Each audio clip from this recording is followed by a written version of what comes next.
And this leads nicely into the next question, or the question that I'd like to put to you all again. What was it like then talking to a counsellor over a period of time?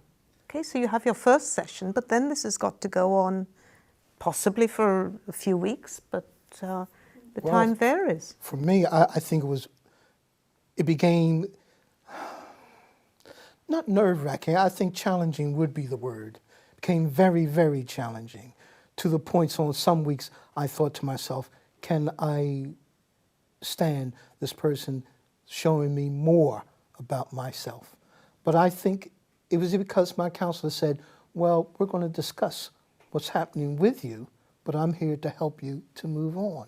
And I think if it was that, him being there, that, gave me the courage, I guess, to actually come back to next session and the sessions after that.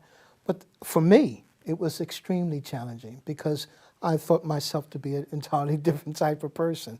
And when you start showing me something else, then that puts a whole lot of my life, well, it did, into a different perspective. Mm. So yes, it was, the more it went on, the more challenging it became, but the more you were beginning to learn, the more you were beginning to see.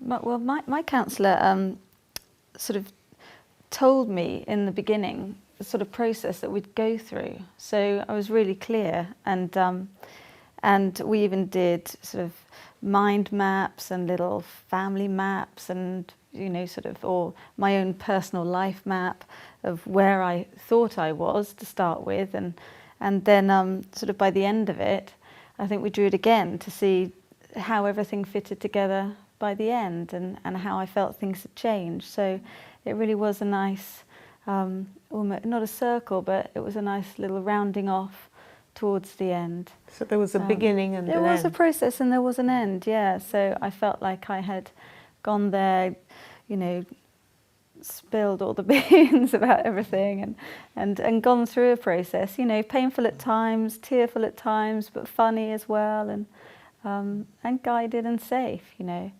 and she almost seemed like a friend really by the end of it, because she shared a lot with me and helped me through it. So yeah, I think that's why I liked going to see my counsellor, because once a week I could go and sort of let everything that had happened during the week or anything that I wasn't sure about, I could sort of let it go and work through it with someone outside of the house, which was really good. And also she wouldn't give me answers to anything. I'd work them out for myself, which was also really good, because it's then not like you're going somewhere to be told do this or do that. You sort of come to whatever you want to do yourself. Yeah, I remember when it was like a kind of, I don't know what the word is, but I remember the first time I went there, it was raining and it was grey and it was dark and it was winter, and I was like, God, what am I doing walking in here looking for help? But I went for it anyway, and but then it was 6 months later, and on the last ever one, it was a bit upsetting, like, because you develop a relationship with that person, and though you don't know each other, they still know everything about you. And they've genuinely helped you, and so you feel a connection. But I didn't have a problem going, but I went outside, and then it was like a completely clear sky, and all the clouds were gone. It was like a kind of like, God, I feel like I'm in a film, This is absolutely perfect. But it did feel like that. But over the course of the more you go back, you start to kind of, I don't know, towards the end, I felt like there was. There's almost like a limit. I didn't think I could go as far as I could, and I thought almost like I wasn't comfortable going that kind of far into how I work and my own weaknesses, But then I think eventually you kind of want to truly know your own weaknesses, because even though it's difficult to get through that barrier, then you just feel stronger for it. You really do, because you're being honest with yourself, I guess. So you speak about the relationship that developed, and the fact that it was difficult for you to end the relationship that you had.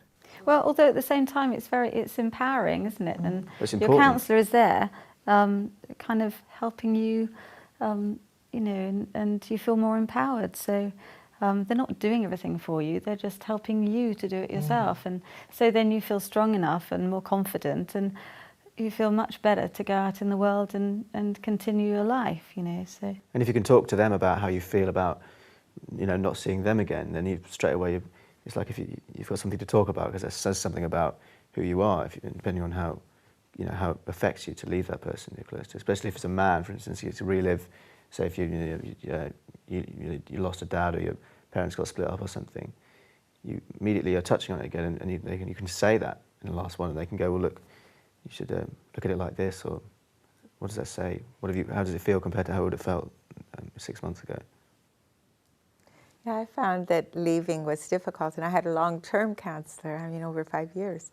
And it was a special, I mean, it was within the boundary, you know, but that person I felt like knew me more than anybody on this whole planet, because, you know, it was a relationship that was absolutely dedicated to me, for me.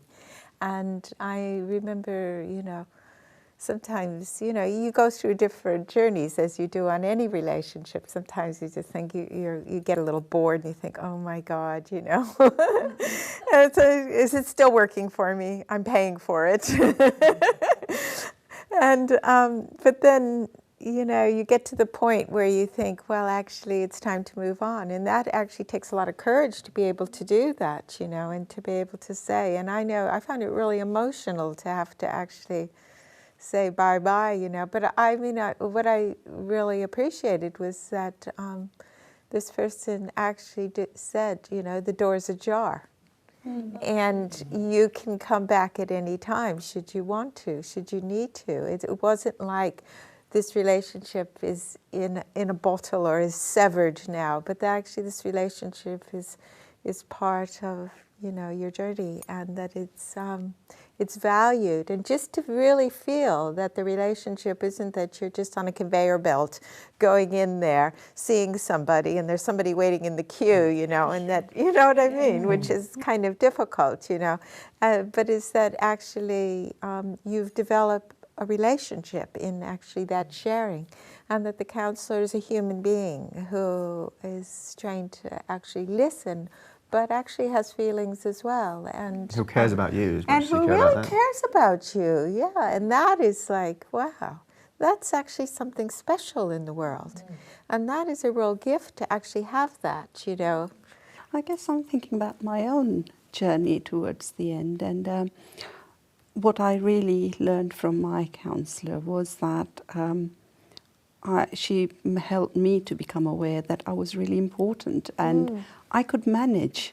I did, you know, she was there to prop me up, but at the end I was strong enough to go on my own journey, and I could actually say goodbye with pleasure and pain. That's, you know, that was really empowering for me.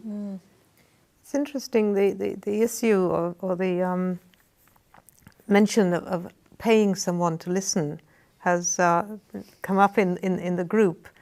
And I've often thought that there is quite a difference, or there could seem to be quite a difference between paying someone to listen and having someone in your own family, perhaps a grandparent or an uncle or aunt or even a parent, who listens for free.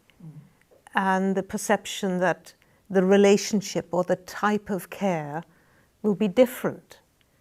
And the reality is that once you experience counselling, the care and the understanding that you receive from the counsellor is so intense that the issue of money and payment doesn't come into it. Yes, I think it becomes almost as essential as eating, or, you know, because that's the nourishment, it's the emotional nourishment that was lacking in my life, and money didn't matter, it didn't count, because that's what I needed to carry on and find myself. And it's worth paying for. It's worth paying for because it's such a different type of listening. I mean, there's listening with when you know somebody already, and you know they have all this context for them, and it's personal, and you have your opinions about each other, and you have a kind of